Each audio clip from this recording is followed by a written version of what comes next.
Like and subscribe. As a massive football game fan, it does bring me joy to say that there is now a third contender into the space in UFL.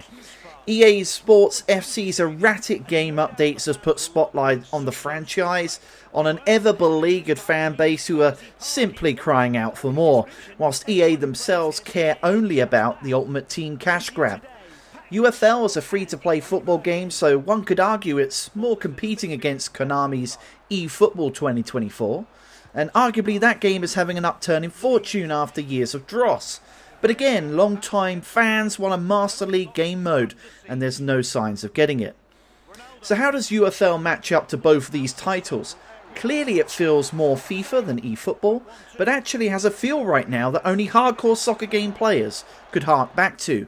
An updated version of what UEFA Striker felt like, if made today. And that was a Dreamcast game that came out years ago. You start the game with a basic loadout and one featured player. Now I would recommend opting for the striker. Having an attacking midfielder in Kevin De Bruyne arguably put me on the back foot in those opening online matches. You can grind for a better experience with better players, but the harder grind is gaining reputation points, which are required to sign top players. Hence the economic model that this game has. It's free to play, it's expecting you to, at some point at least, spend a little bit of money. The game has 4 glaring issues at the moment.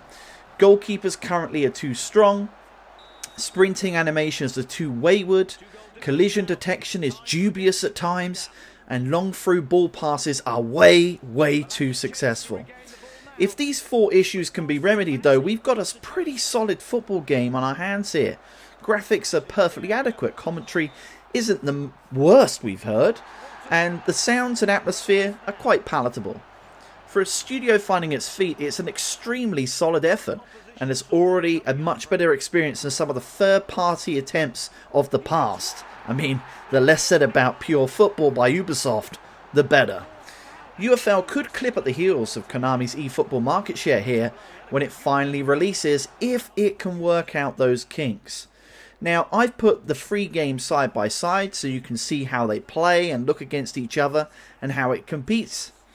We have a third contender here, and I'm very interested to see how UFL does over the years. I'm not that interested in official licenses personally, but this game does have some. But what we need right now is a decent, fun and fair gameplay experience of football.